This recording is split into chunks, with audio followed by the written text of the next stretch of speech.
Seja bem-vindo e seja bem-vinda a mais uma edição do Chutando a Escada. Geraldo Zaran aqui. E hoje a gente conversa com o Jefferson Nascimento, pesquisador do OPSA, o Observatório Político Sul-Americano, essa instituição lá do Rio de Janeiro, do IESP, que nós temos já uma parceria aqui. Os pesquisadores do OPSA são frequentes aqui no Chutando a Escada. O Jefferson veio conversar com a gente sobre o Peru, um país que nos últimos 6 anos teve 6 presidentes diferentes. E se vocês lembram bem, na virada do ano aí, nós tivemos uma tentativa de autogolpe no Peru pelo Pedro Castillo, pelo então presidente Pedro Castillo, que já não é mais presidente.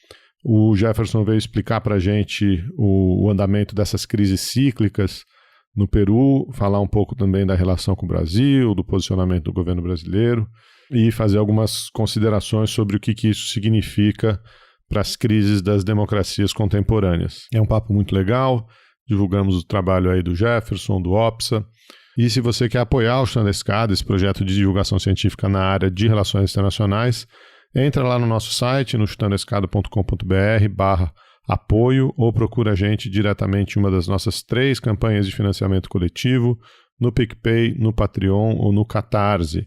Qualquer ajuda sua é importante para a continuidade desse projeto. É isso aí, vamos para o papo, ouvir o Jefferson Nascimento explicar para a gente as crises no nosso vizinho Peru. A escada é uma construção que serve para fazer um deslocamento vertical. Nem sempre é assim, mas tem um jeito de facilitar tudo isso. Elevador? Não.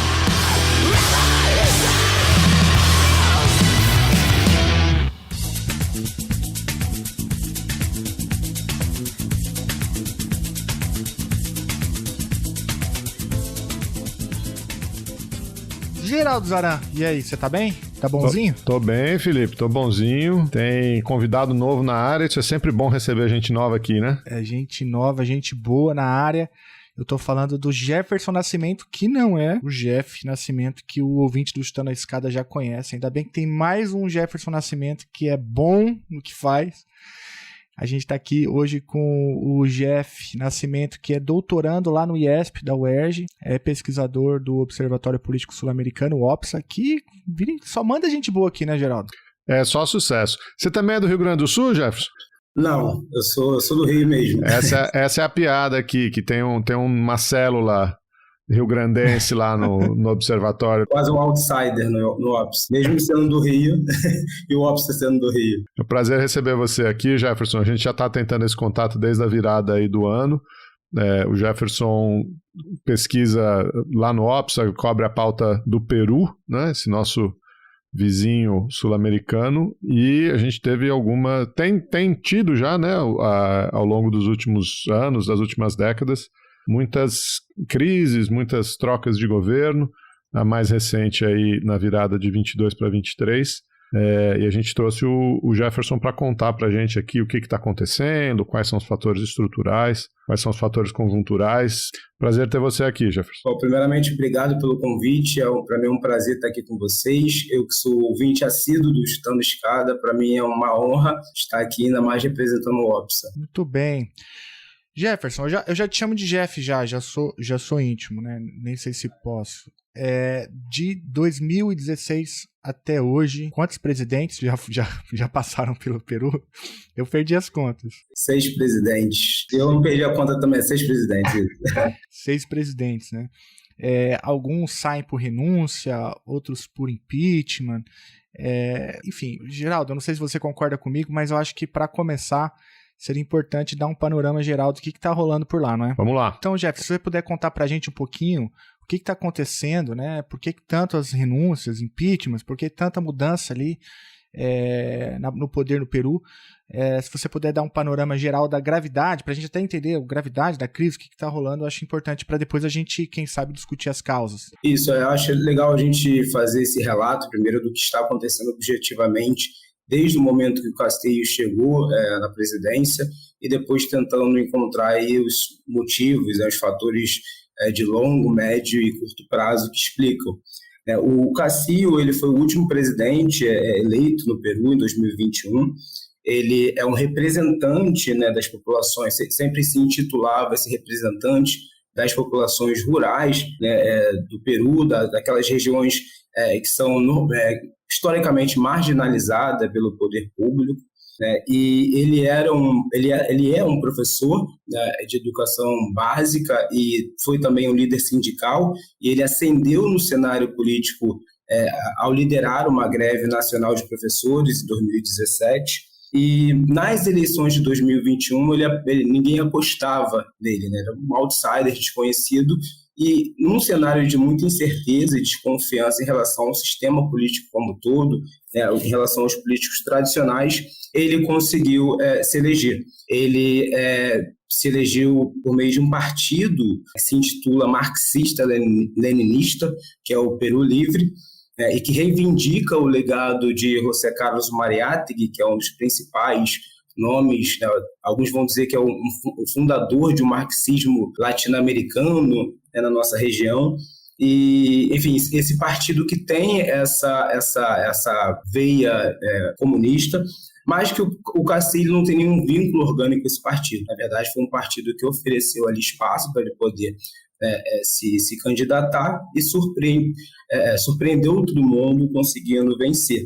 No primeiro turno, acho que o primeiro turno é importante a gente descrever, porque ele é um termômetro para medir, de fato, a base sólida que o presidente vai ter, né? E no primeiro turno houve uma dispersão muito grande do voto. Esse cenário de incerteza, desconfiança, fez com que houvesse, primeiro, uma grande abstenção, que foi também, enfim, impulsionada pela pandemia. A eleição aconteceu em 2021, um período de muitos problemas sanitários, né?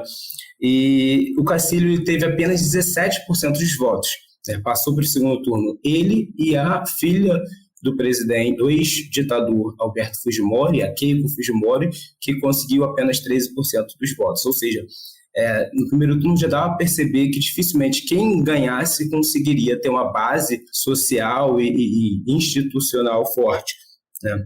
E no segundo turno ele venceu por uma margem de apenas 0,4% dos votos. E, como agora virou de praxe na América Latina, né, a extrema-direita enfim, contestou o resultado dos votos e pediu recontagem, etc. Ao longo do governo do Castillo, o que a gente pode dizer é que foi um governo bastante caótico. É um governo marcado por uma ingovernabilidade. Isso se deve a alguns fatores. Primeiro, o amadorismo da coalizão, né? O próprio partido se mostrou bastante pouco preparado para estar no poder, acho que nem o partido esperava que chegaria ao poder, né? O presidente não tinha nenhuma experiência nunca havia ocupado um cargo público, né? E o que a gente percebeu foi uma série de nomeações equivocadas, né? O gabinete ministerial teve que ser trocado 4 ou 5 vezes, não me recordo agora exatamente, mas enfim, uma rotatividade muito grande de ministros. Houve discussões públicas entre o presidente Castillo e o presidente do partido à época, o que culminou depois, ainda ao longo do mandato do Castillo, na saída dele do próprio partido. Ele acabou ficando sem partido. Além desse amadorismo, o Congresso, que era em grande parte dominado pelo fujimorismo, se mostrou muito pouco aberto ao diálogo, apostando sempre no caos como estratégia política, e isso levou o presidente a encarar 3 processos diferentes de moção de vacância, que é uma espécie de impeachment, mas com procedimentos mais simples do que, por exemplo, o impeachment aqui no Brasil. E, além disso, houve uma atuação também das instituições públicas no sentido de pressionar o presidente, sobretudo por parte da Procuradoria-Geral da República, que adotou algumas medidas até, subvertendo a Constituição no sentido de, pressionar o presidente. E no dia 7 de dezembro de 2022, quando o Congresso ia votar pela 3ª vez a moção de vacância, aparentemente não tinha, para aprovar a remoção presidencial, necessário 2/3 do Congresso. O fujimorismo, por mais que fosse forte, não conseguia esses 2/3. E naquele dia tudo indicava que o fujimorismo não ia conseguir aprovar o impeachment. Mas mesmo assim, o Castilho tentou um autogolpe, ele dissolveu o Congresso e propôs governar temporariamente por meio de decretos e fazer uma reforma no judiciário. Só que foi uma medida extremamente equivocada, porque assim, era óbvio que ele não tinha apoio de nenhum setor, nem das Forças Armadas, muito menos das elites, né, nem do judiciário e nem dos próprios ministros. Uma série de ministros no mesmo dia os ministros começaram a renunciar, né, em protesto à atitude do presidente, e a vice-presidenta do Castillo, a Dina Boluarte, que está no poder no momento, também imediatamente se colocou contra a atitude do presidente. Jefferson, deixa eu só te interromper, só para pontuar, né? Você mencionou que a eleição foi em 2021, não é isso? Então, quer dizer, entre 21 e 22, a gente tem um período de tempo curtíssimo, né? Em que o Castilho sofre aí 3 tentativas de impeachment, né? Você vai narrando, parece que assim, não deu certo dessa, vamos tentar mais uma para ver se, né, até dá certo. Quer dizer, ele foi eleito com uma margem muito pequena, tem as 3 tentativas de impeachment, num período, o cara governa o quê em um ano e pouco, né? E aí levando aí essa tentativa de autogolpe que você está descrevendo agora, é isso? Na verdade, o governo do Castillo era assim, a gente observava imaginando que horas o Castillo vai cair. Ou seria através de uma moção de vacância, ou seria através de uma renúncia. Ninguém esperava, contudo, que seria através de uma tentativa de autogolpe, uma vez que não tinha apoio nenhum. O Castillo acabou sendo preso depois dessa tentativa de autogolpe e estourou uma série de protestos que começaram em favor do presidente, né, mas que logo se viu que tinha mais a ver com rechaço ao sistema político como um todo do que propriamente uma defesa apaixonada pelo presidente. Até porque a aprovação dele era muito baixa, era 19% àquela altura. Então, enfim, mas de fato existia, principalmente nas regiões mais rurais, principalmente do sul do país, uma identificação com a figura do Castillo, né, e uma percepção de que as elites não deixaram ele governar. O que, em partes, é uma verdade. A gente viu que o fujimorismo estava muito pouco disposto a qualquer diálogo. E no lugar dele assumiu a Dina Boluarte, que é quem está no poder no momento. Ela tem o direito constitucional de se manter no poder até 2026. Caso ela renunciasse, o presidente do Congresso assumiria e teria que convocar eleições em 6 meses. Então, basicamente, os protestos começaram defendendo o Castillo, mas digamos que o objetivo principal nesse momento, primeiro, é a renúncia da Boluarte, isso vem se tornando a principal palavra de ordem dos protestos, a convocação de novas eleições e também de uma Assembleia Constituinte. Isso vem se tornando pauta principal desses protestos. E a Dina Boluarte, para tornar a situação ainda mais complicada, se aliou a essa direita fujimorista, aos principais oponentes do governo Castillo, às Forças Armadas também, ao Judiciário, e vem governando, enfim, atendendo aos interesses desses setores. E a polícia, as forças policiais vêm exercendo uma repressão muito violenta nas ruas, que já resultou em mais de 60 mortes até o momento, muitas delas devido ao uso de armas de fogo por parte das forças policiais. Inclusive, houve recentemente um relatório da Comissão Interamericana de Direitos Humanos indicando que, de fato, houve o uso abusivo das forças policiais. Então, nesse momento, esse é o cenário que, enfim, o Peru vive. Não tem como evitar alguns paralelos com o Brasil, né? Até por limitação desse que vos fala. O Pedro Castillo, ele é eleito, como ficou bem claro na tua fala, ele não consegue governar, né? Por inúmeros... Porque a decisão já tinha sido tomada pela oposição de que ele não seria o presidente. A questão que me parece, ouvindo você, é que enfim, a questão era qual seria o motivo, como é que ele cairia, né? E acabou que caiu pela tentativa de autogolpe e pelo que li, pelo que lembro que acompanha da imprensa, ele tenta justificar o autogolpe justamente pela incapacidade de governar o país, né? E por que eu tô então fazendo menção a isso? Porque no Brasil, né, principalmente Dilma II, Eu lembro bastante do Aécio Neves, logo depois do resultado, dizendo que já não reconhecia as urnas e de que ia tentar impugnar o processo, né? E isso não passou, mas ali só se busca depois o motivo, que viria a ser um motivo totalmente questionável, que era a pedalada fiscal, mas a decisão já tinha sido tomada, e aí se tomou a decisão com o Supremo com tudo, né? E me parece que a Dina Boluarte é um pouco, talvez aqui me desculpe o paralelo, mais uma vez é por limitação desse que vos fala, me parece um pouco um Temer, né? Que estava ali no lugar certo e consegue uma composição, passando, né, pelo, você disse, os militares e a oposição, né? Eu acho que tem um fator também que é bastante curioso, porque, se não me engano, 2 ou 3 dias antes de ter havido o autogolpe do Castillo, a justiça peruana havia havia arquivado uma investigação contra a Dina Boluarte por envolvimento em esquema de corrupção.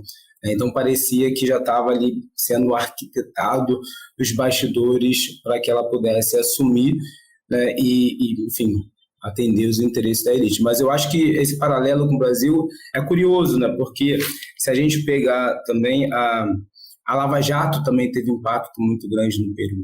Quando a gente pensa em Lava Jato, a gente obviamente pensa no Brasil, mas também em outros países latino-americanos. Enfim, a Lava Jato teve um impacto.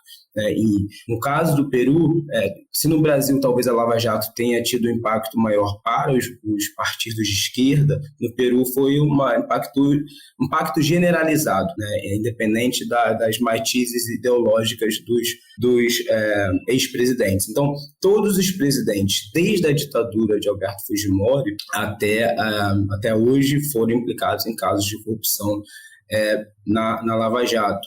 Inclusive agora foi extraditado o Alejandro Toledo, extraditado dos Estados Unidos para o Peru, que foi o primeiro presidente depois da ditadura de Alberto Fujimori, também em decorrência dessas denúncias. Inclusive a Keiko Fujimori, que é a principal representante do Fujimorismo, que já concorreu a 3 eleições seguidas e perde sempre com uma margem muito pequena, ela também já chegou a ser presa por conta dos escândalos de corrupção da Lava Jato. Então, eu acho que não é um equívoco fazer esse paralelo com o Brasil. Mas eu acho que tem também alguns fatores, né, se a gente pegar fatores mais de longo prazo também, que dá para fazer um paralelo com o Brasil, mas que no Peru, eu não sei, me parece que há digamos que isso se torna um pouco mais exacerbado.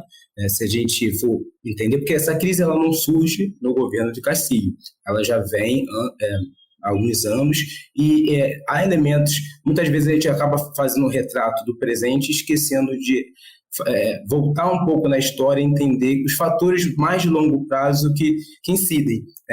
O Peru, ele é um país em que a herança colonial talvez seja um dos países que mais fortemente sentiu a presença colonial por ter sido, né, um dos principais centros de poder durante o período da colônia. Então, assim, é um país que no imaginário há algumas dualidades que são muito marcantes, né, no imaginário social. Então, há uma divisão muito grande entre a Grande Lima e o que eles chamam de Peru Profundo.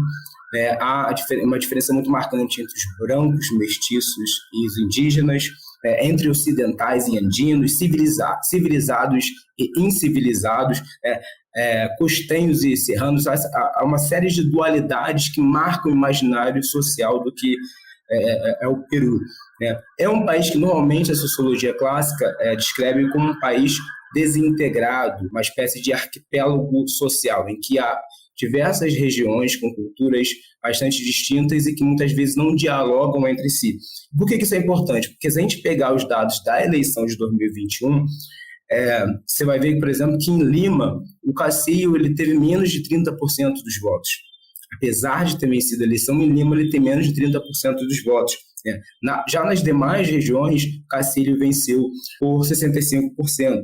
Se a gente pegar a região especificamente de Puno, que foi uma região onde os protestos se deram de forma mais intensa, 90% dos eleitores, que é uma região pobre do interior do sul do país, 90% dos eleitores votaram no Castillo. Ou seja, é uma diferença muito gritante do ponto. São clivagens geográficas, raciais e sociais muito fortes, que obviamente que todos os países latino-americanos também são marcados, mas eu tendo a desconfiar que no Peru isso se torna ainda mais exacerbado pela história do país.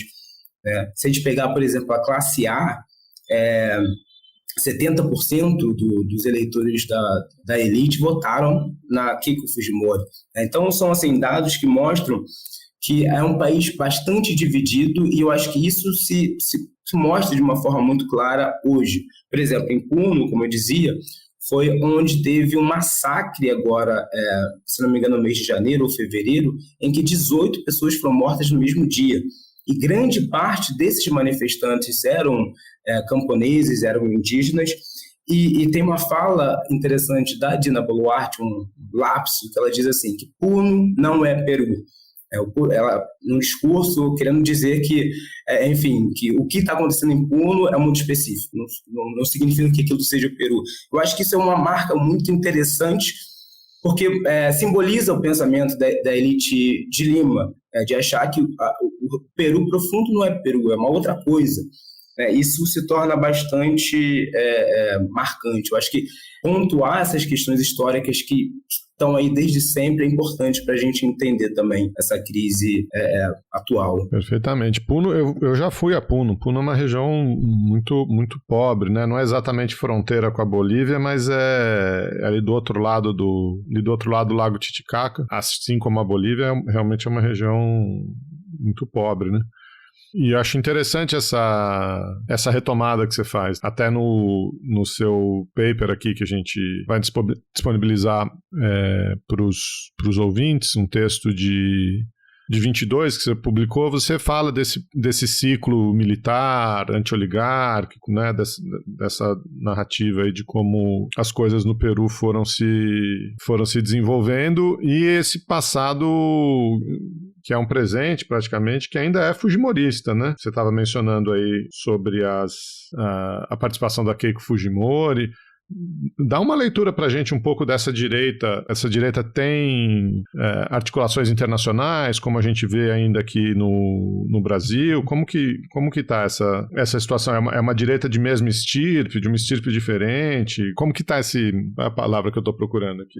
Essa divisão de forças, esse equilíbrio de forças político no Peru? Eu acho que para a gente analisar isso é importante a gente voltar um pouquinho e entender as mudanças que foram feitas ao longo da ditadura de Alberto Fujimori. Eu acho que também é um ponto essencial para a gente compreender a crise, né?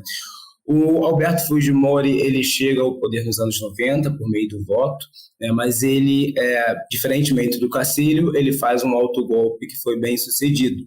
Ele dissolve o Congresso e passa a governar de forma autoritária, de forma ditatorial.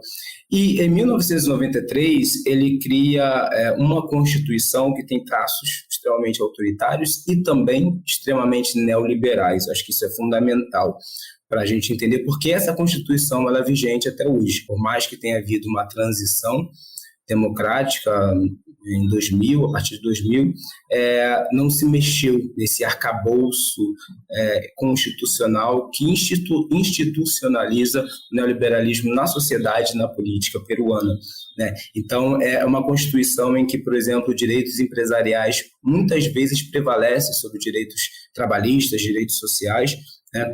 E o legado da ditadura do Fujimori é normalmente descrito como essa estabilidade macroeconômica possibilitada por essas reformas. De fato, tem havido um crescimento sustentado, com poucas exceções ao longo de todos esses anos, mas às custas de uma altíssima informalidade. Acho que no Peru, no momento, mais de 75% dos trabalhadores sobrevivem da informalidade, né? Também de uma altíssima taxa de desigualdade social, apesar de a pobreza ter sido reduzida, a desigualdade aumentou de forma muito mais acelerada, né? E isso cria a imagem, né, para a população, passa a imagem para a população peruana de que esse crescimento sustentado ele é apropriado pelas elites e sobra muito pouco, sobra migalhas para a população, né? Um outro legado, digamos assim, negativo da ditadura do Alberto Fujimori foi a desarticulação do sistema partidário. Eu acho que isso é importante porque haviam partidos importantes como o APRA, por exemplo, que faziam essa mediação entre as classes populares e o Estado, que canalizava uma série de demandas populares importantes, e esse sistema partidário ele é totalmente desarticulado a partir da ditadura Fujimori, e depois, mesmo com a transição para a democracia, isso não conseguiu ser reestabelecido, né? Tanto que grande parte da ciência política que estuda o Peru vai descrever o Peru como uma democracia sem partidos, né? Em que partidos não significam interesses coletivos, significam mais interesses pessoais de determinadas lideranças que vão utilizar os partidos conforme seus desejos, né? E nenhum partido que esteve no poder no Peru conseguiu fazer o seu sucessor, né? E isso é importante porque, se a gente pegar o Peru Livre, que foi o partido do Castillo, ele elegeu, por exemplo, no Congresso, 34 congressistas. Foi o partido que mais elegeu, apesar de ter sido pouco, foi o partido que mais elegeu congressistas. Desses 34, em menos de um ano e meio, 21 congressistas deixaram a bancada do Peru Livre e migraram para outras bancadas. Ou seja, o partido é só uma nomenclatura que não há vinculação orgânica, né, desses deputados com o partido. Eu acho que, então, essa é uma crise de mediações que vem desde a ditadura Fujimori, que vai além dos partidos. Não só os partidos estão fragilizados, como os sindicatos, que é um movimento internacional devido às mudanças no capitalismo. Então, os sindicatos cada vez mais têm menos esse poder de barganha no jogo político. E tem um dado interessante da Defensoria do Povo que mostra bem essa crise de mediação. A Defensoria do Povo ela cria esses espaços de negociação de conflitos entre as organizações da sociedade civil e o Estado, né? E o que se percebeu é que grande parte desses espaços de negociação só ocorre quando há uso de violência. Ou seja, os manifestantes precisam usar da violência para serem ouvidos pelo Estado. E mesmo quando eles são ouvidos pelo Estado e quando se chega a um certo consenso, se assina algum acordo, o Estado muitas vezes não cumpre esses acordos. Ou seja, há uma percepção que vem, que desde a ditadura do Alberto Fujimori, que vem crescendo, é de que a política ela é cada vez mais distante da sociedade. De que a política é como se fosse um mundo à parte. E daí é como se os políticos tradicionais todos fossem corruptos, né, e se cria uma cruzada moral contra a corrupção, né, que é algo muito parecido com o que a gente estava fazendo esse paralelo com o Brasil, de que uma vez que acabasse com a corrupção, como se isso fosse possível, né, todos os problemas automaticamente estariam resolvidos, né? É uma despolitização muito grande do debate público, né? Então, só para ilustrar, né, hoje o Congresso tem apenas menos de 10% de aprovação parte da população. Então, a população não vê os congressistas como, enfim, representantes de fato da população. Um outro elemento importante que surgiu a partir da ditadura do Alberto Fujimori foi o combate aos movimentos guerrilheiros, dentre eles o principal, o Sendero Luminoso. Isso é importante porque, de fato, esses movimentos cometeram crimes, uma série de grupos sociais, sobretudo aqueles que estavam no interior do país, né? Muitas militantes que faziam parte desses movimentos, quando discordavam, enfim, eram expulsos ou mortos, né? Isso gerou um trauma social muito grande, né? E a ditadura Fujimori combateu esses movimentos e conseguiu mitigar os efeitos dele. No entanto, isso teve um efeito perverso, porque na política peruana se criou um trauma em relação aos movimentos de esquerda. Então, qualquer movimento de esquerda hoje é criminalizado pelas elites como se fossem movimentos guerrilheiros e violentos, etc.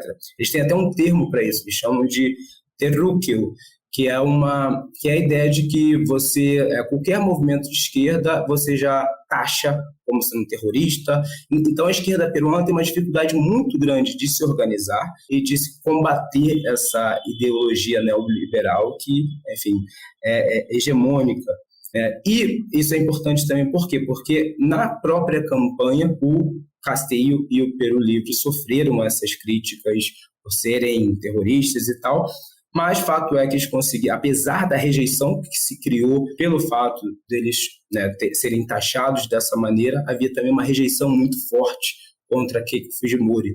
Então, é importante entender que o antifujimorismo ele tem um papel muito importante na política peruana, porque se a gente analisar as eleições anteriores, no segundo turno, principalmente, se forma uma coalizão antifujimorista que consegue estabelecer um poder de veto que impede, no caso, a Keiko Fujimori, que é representante, enfim, vencer as eleições. Só que essa coalizão antifujimorista ela é extremamente heterogênea. Ela tem desde, militantes de esquerda até militantes da direita, né? Então, não é digamos, uma colisão propositiva. Ela apenas faz esse poder de veto. E no momento que quem consegue chegar no poder por conta dessa coalizão sempre vai ter muita dificuldade de governar, né? E daí essa dificuldade, mesmo os presidentes que se auto-intitulavam de esquerda, que conseguiram se eleger nesse meio tempo, e aí eu cito o Ollanta e o Mala em 2011 e o Pedro Castillo não conseguem, quando chegam no poder de fato, governar ou implementar.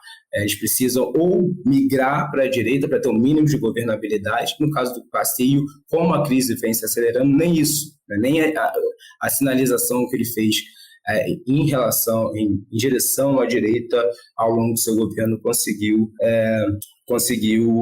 enfim, dar um mínimo de governabilidade. Então é importante entender que essa transição democrática que houve depois da ditadura fujimorista, ela teve mais continuidade, normalmente os cientistas políticos peruanos dizem isso, que houve mais continuidade do que rupturas.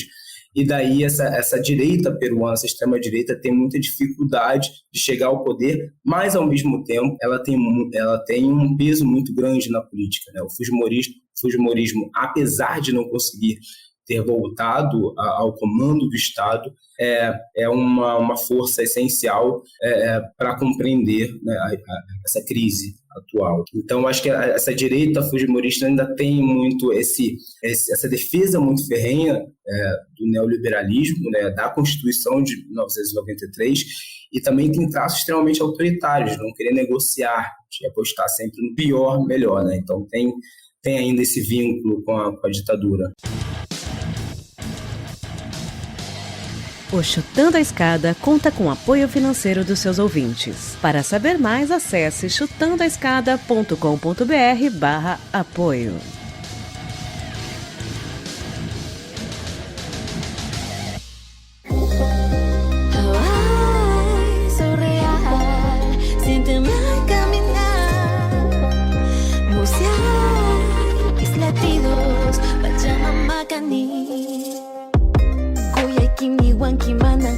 Un día soy importante y luego ardo en llamas. Kaya kipi, ay kaipi ay chanki. Chihap chay waita, lamentarás lo que hiciste. Mananyam ga, chanki chuhatur, kiri hampita, kanya kuchkapi. Foi interessante esse resgate histórico, como você coloca, né? E chamou bastante atenção também como que a mediação política ela vai sendo criminalizada, né? Assim como foi no Brasil, no Peru, também, como você bem mencionou, incluindo crises de representação de todo tipo, né? Eu acho que dá para falar aqui do ponto de vista institucional, e esse é uma das explicações também para a crise. Não à toa os movimentos agora pedem uma constituinte, talvez justamente para tentar rever como as instituições estão desenhadas, porque é impossível, né, manter um governo popular da maneira como que me parece que a Constituição é compreendida tanto pelo Legislativo, mas também pelo Judiciário. E você também faz, né, uma reflexão que remonta ali a clivagens regionais, mas que também são clivagens raciais e geográficas, né, do país. e mostra como que a representação partidária ela não reflete essas clivagens sociais, raciais e geográficas do país. Então há quase que uma incapacidade institucional de dar vazão, né? Ou de construir coalizões, ou de construir mediações. E soma-se a isso todo o espírito lavajatista, né? Que é típico também da extrema-direita, de criminalização da política, entendida como mediação, né? Então você tem uma situação instável, né? É claro que me parece, te ouvindo, que a Dina Boluarte não caiu justamente por conta desse apoio que ela consegue da elite peruana, mas também das Forças Armadas, me parece que até de parte da imprensa, do judiciário, né?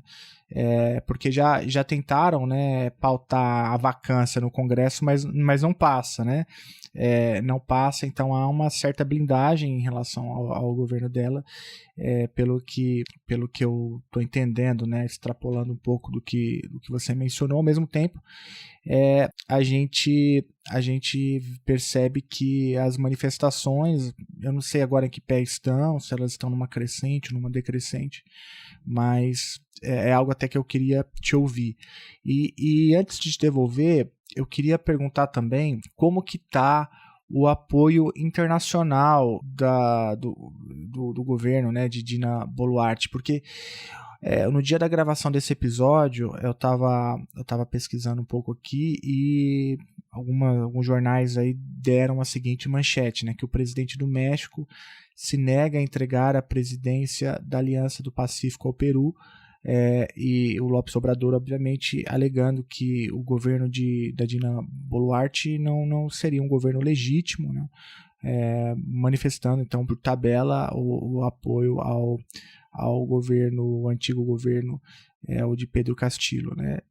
E além disso, além do México, como que está a situação, então, do Peru com os Estados Unidos, ou até mesmo com o Brasil, do ponto de vista dessa composição do apoio internacional, porque isso é importante também para entender, né, a permanência ou não de governos, ainda mais na América Latina, onde governos caem com muita frequência.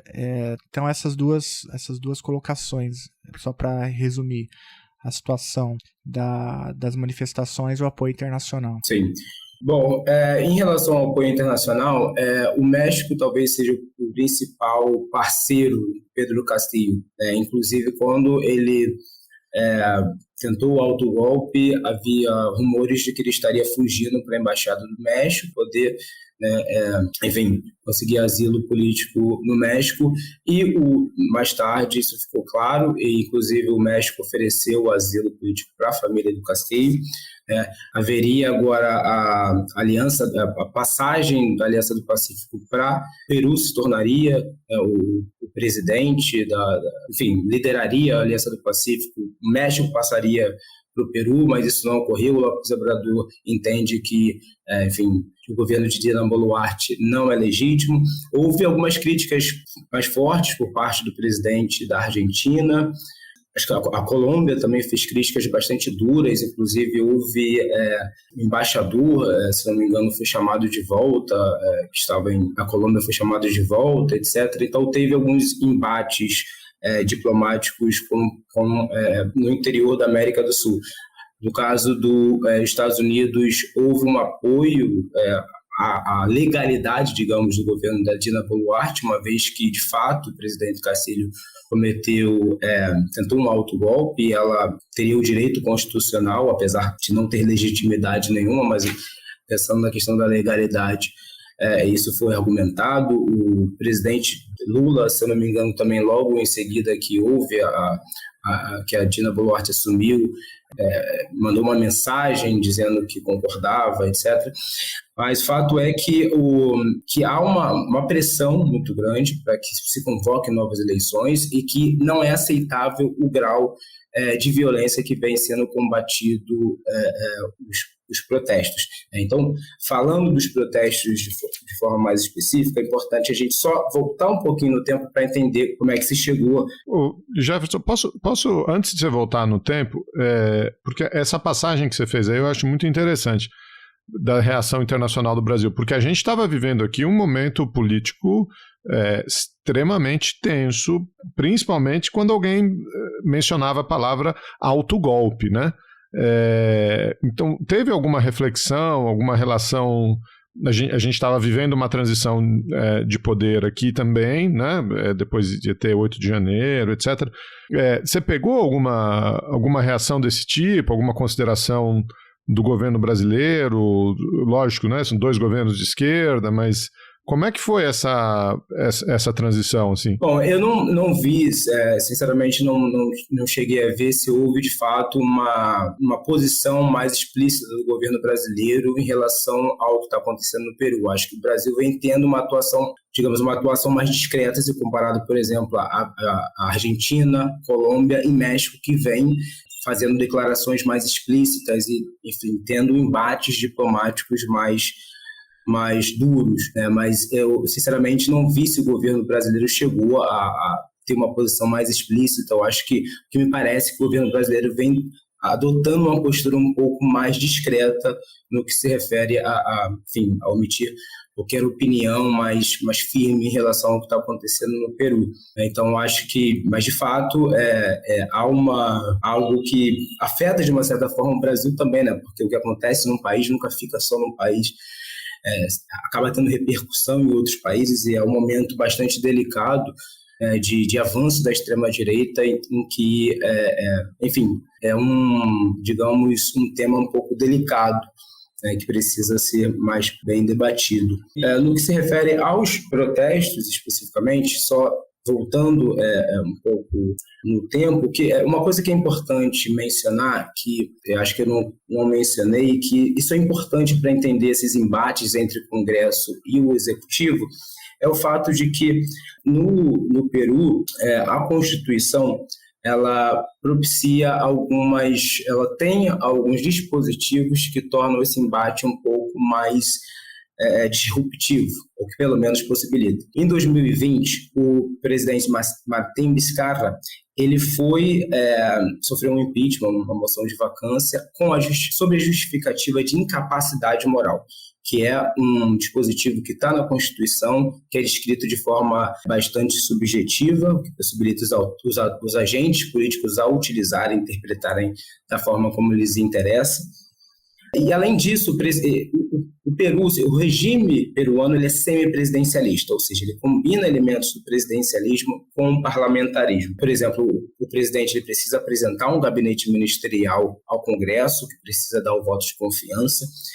O presidente, se o Congresso negar 2 vezes o voto de confiança, o presidente tem a prerrogativa de fechar o Congresso e convocar novas eleições. Então são medidas assim que, no momento de polarização, de avanço da extrema-direita, sobretudo questionando a legalidade, etc., então se torna bastante propícios para esse tipo de confrontos. E em 2020 já houve um ciclo de protestos forte contra, em princípio, começaram em favor do presidente Vizcarra, que havia sofrido o impeachment, mas que, na verdade, ali já tinham uma ideia de que havia um rechaço muito grande em relação aos políticos tradicionais. E isso é muito parecido com o que está acontecendo em 2023, porque também é isso, né? Os protestos têm menos a ver com o Castillo, uma defesa apaixonada do Castillo, como eu já disse, mais a ver com esse rechaço à política tradicional como um todo. No entanto, 2020, a diferença é que os protestos foram protagonizados por organizações jovens, estudantes, etc. Até porque aquele momento era o auge da pandemia, né? Então, era um risco muito grande você se expor no meio da pandemia. Já em 2023, também existia esse rechaço muito grande à política tradicional, mas a gente percebe um avanço, uma liderança muito maior de organizações indígenas campesinas nesses protestos, que muda um pouco a feição, os rostos dos manifestantes. E a ideia da Constituinte, que aparece de forma tímida em 2020, agora parece ganhar mais força. No entanto, uma Constituinte, ela é algo que é muito complexo. A gente está vendo o que está acontecendo no Chile, né? A gente começa com muita esperança, achando que vai tomar um rumo e, enfim, as lutas políticas podem levar até para o caminho oposto. E o que acontece é que, de fato, cresce a ideia de que é necessário mudar a Constituição, mas, ao mesmo tempo, não se tem qualquer consenso mínimo sobre como isso vai acontecer, de que forma e qual vai ser o horizonte. A impressão que eu tenho é que esses protestos de 2023 agora, eles vêm perdendo força, em grande parte porque é um custo muito grande você estar se mobilizando o tempo todo nas ruas, e um risco muito grande, porque 60 pessoas já morreram, e morreram, assim, se a gente pegar as cenas para ver, tem cenas bastante chocantes de policial atirando para cima dos manifestantes. Então, assim, não se sabe, é muito difícil prever de antemão, quando começa um ciclo de protestos, como é que ele vai terminar. Mas, de fato, o que a gente começa a perceber paulatino esvaziamento desses protestos. No entanto, se a gente pensar no movimento indígena, eu acho que vale a pena a gente ficar de olho. Por quê? Porque o movimento indígena, normalmente, se comparado à Bolívia e Equador, normalmente faz essa comparação. Né? Por que na Bolívia e no Equador o movimento indígena conseguiu ter um protagonismo maior nos últimos anos, chegando a aprovar, no caso da Bolívia, eleger um presidente indígena e, nos dois casos, conseguindo aprovar uma Constituição que garante direitos importantes. Mas, no caso do Peru, o movimento indígena não consegue ter essa projeção nacional com a mesma intensidade que nos países andinos vizinhos. Bom, uma das explicações para isso, que normalmente é feita, é o fato de que na Bolívia e no Equador, a capital está nos Andes, onde movimentos indígenas são muito fortes. Tanto no Peru também, os movimentos indígenas nos Andes são muito fortes. Não é que os movimentos indígenas não reivindicavam mudanças. Não é isso. É só que os movimentos indígenas não conseguiam ter essa projeção nacional a ponto de lançar uma liderança ou a ponto de fazer coalizões. No Peru, a capital está em Lima, né? Então, os movimentos indígenas, as demandas indígenas ficam parecendo que não chegam com a mesma intensidade onde está um centro de poder, né? Isso tem a ver também com o que a gente já falou aqui, o fato dessas clivagens, essa falta de comunicação entre as regiões, faz com que os movimentos indígenas tenham menos um poder de articulação com outros grupos sociais para fazer com que as suas pautas se tornem centrais, ganhem centralidade no debate político, né? E, historicamente, os indígenas que estão na costa do país tendem a diluir mais as suas identidades, enfim, culturais. Bom, esse é um ponto, mas isso é importante pensar porque nesse ciclo de protesto agora de 2023, os movimentos indígenas vêm ganhando mais força. Óbvio que não dá para afirmar nada com certeza, porque, como eu disse, a política é o terreno da incerteza. Mas acho que vale a pena a gente ficar de olho, porque isso é interessante, né? Como que nesse ciclo de protesto agora os movimentos indígenas vêm ganhando força e também se articulando com movimentos indígenas de outros países, né? O Evo Morales, por exemplo, está proibido de entrar no Peru porque supostamente estaria financiando os movimentos indígenas, financiando o terrorismo, né? Muitas aspas, segundo as elites peruanas. Então, assim, é interessante pensar que 2023 pode ser um marco, né? A gente precisa analisar isso com mais calma e ver como é que vai se desdobrar os acontecimentos. Mas eu diria que, nesse momento, parece que os protestos vêm perdendo bastante intensidade. Muito interessante isso, essa colocação que você fez, né? Lógico, Lima está na costa, né, no Pacífico, enquanto as outras capitais estão nos Andes. Muito interessante. Então, só para a gente recapitular aqui, Jefferson, a Dina Boluarte assumiu, tem protesto na rua. Eu estava olhando aqui, ela também já sofreu uma tentativa de impeachment, né, em poucos meses aí de governo. Quer dizer, essa prática aí da política peruana me parece rotina. Rotina e que impossibilita os governos de continuar, de governarem, num certo sentido, né? Aqui a gente reclama de discussão sobre 8 de janeiro, sobre ajuste fiscal, arcabouço fiscal, não sei o quê, mas parece que a coisa lá, os entraves são bem maiores. Agora, o que a gente olha para frente, né? Qual é a perspectiva para frente? Você mencionou um pouco a ideia de uma constituinte, esses protestos estão perdendo força, ela tem a possibilidade de continuar o mandato por mais um tempo, você mencionou de passar, o que a gente pode esperar? Tem alguma, enfim, expectativa de algum retorno à normalidade ou não? Bom, o normal no Peru, no caso, é a instabilidade, né? Então isso aí já digamos que é o normal, mas ela tem o direito constitucional de ficar no poder até 2026, mas é muito improvável que isso vá acontecer, tendo em vista que o Peru teve 6 presidentes em 6 anos, ela tem uma legitimidade baixíssima. Bom, ela tem um acordo com essas elites, mas que certamente as elites não veem ela como uma liderança dessas elites, né? Então já tem juristas peruanos dizendo que uma vez que ela saia do poder, ela vai ser presa por conta da violência dos protestos, né? Dificilmente vão perdoar ela, porque ela não é uma liderança do fujimorismo. Ela vai ser, no primeiro momento, ela apenas está sendo utilizada ali para poder, enfim, manter os interesses momentâneos ali das elites, mas ela vai ser provavelmente... não vai ser apoiada por esses setores da sociedade. Nesse sentido, ela é bem diferente do Temer, né? Fazendo aquela comparação que eu tinha falado, porque o Temer é um dinossauro aí da política brasileira, né? Ela não, ela é o nome da conveniência ali, mas assim que o jogo andar, ela será descartada, provavelmente. Isso, e a diferença é que o Temer é um político tradicional. A Dina Boluarte, assim como o Castillo, surgiu, digamos, quase que do nada, né? Eles apareceram ali sem nenhum vínculo com o Peru Livre. Ela, inclusive, foi expulsa do Peru Livre muito antes do Castillo, né? E alguns dizem que ela só foi escolhida como vice-presidente do Castillo, porque o Castillo, apesar de fazer... de estar num partido que se intitula marxista-leninista, ele tem posições do ponto de vista dos costumes bastante conservador, que chega a lembrar os políticos de extrema-direita. Ele é contra o aborto, a legalização do aborto.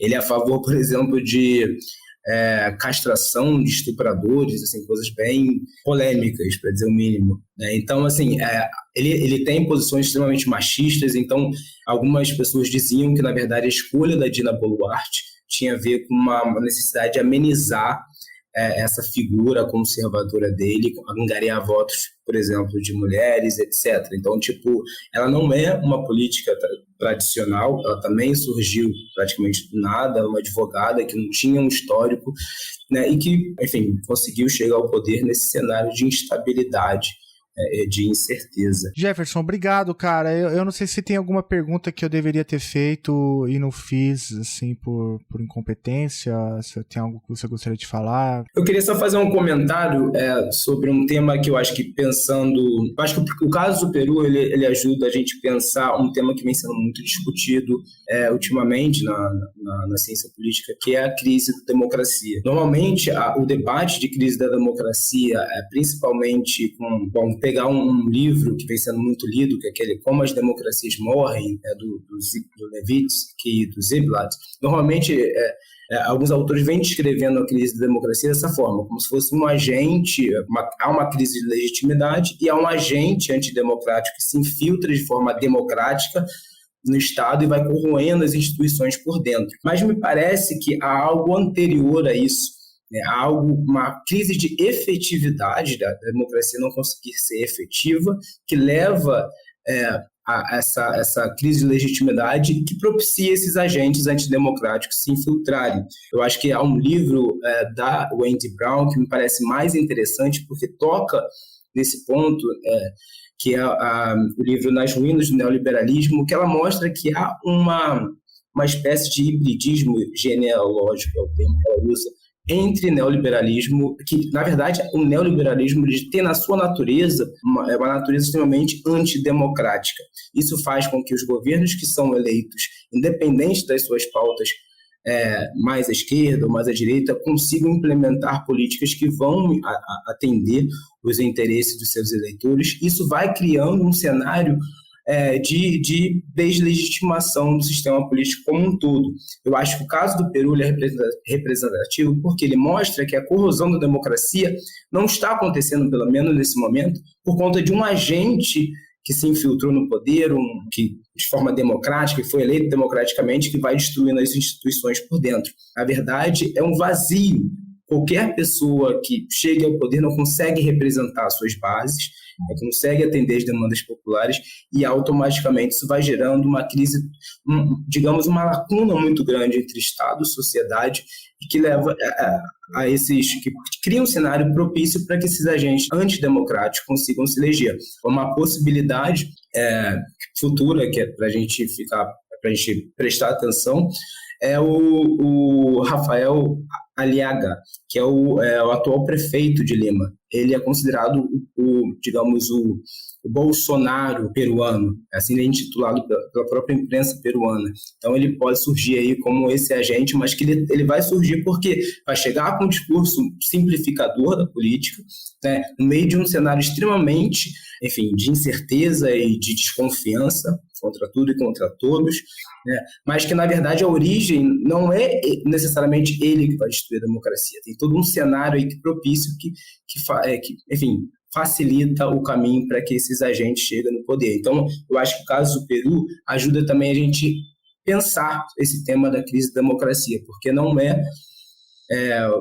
um agente que está ali se infiltrando de forma democrática, destruindo as instituições por dentro. As instituições já estão, de certa forma, corroídas. Acho que esse seu comentário aí foi muito assertivo, né?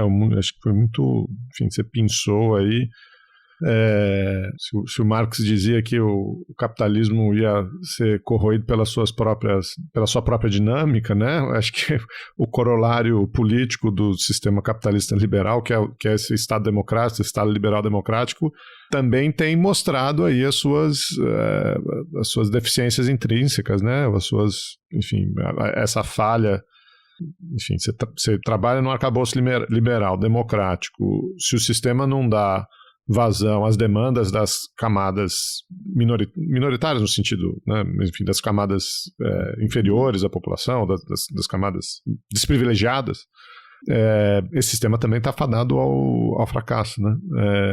Eu achei muito cirúrgico o seu comentário, a sua reflexão, que não é uma questão individual, né? Como tanta coisa que a gente tem enfrentado, são questões estruturais que a gente está se defrontando.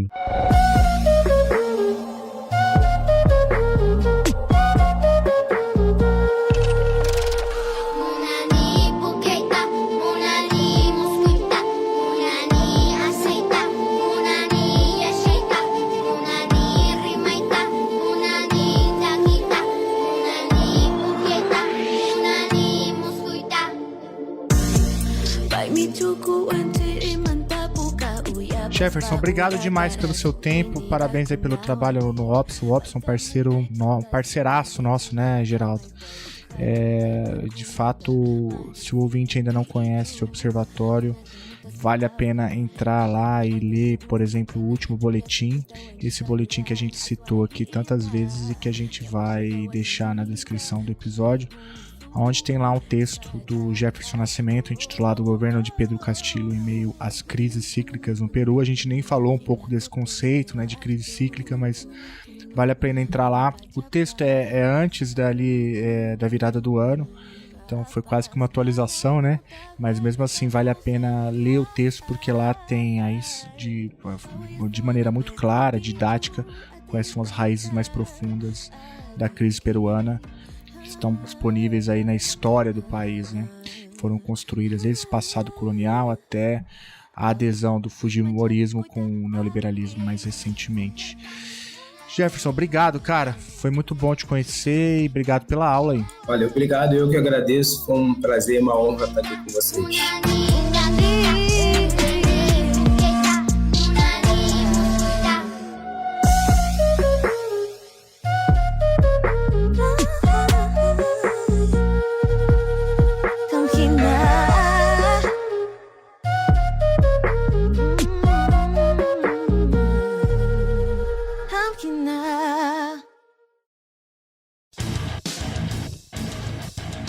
Você acabou de ouvir mais um episódio do Chutando a Escada. Para apoiar, acesse chutandoaescada.com.br/apoio.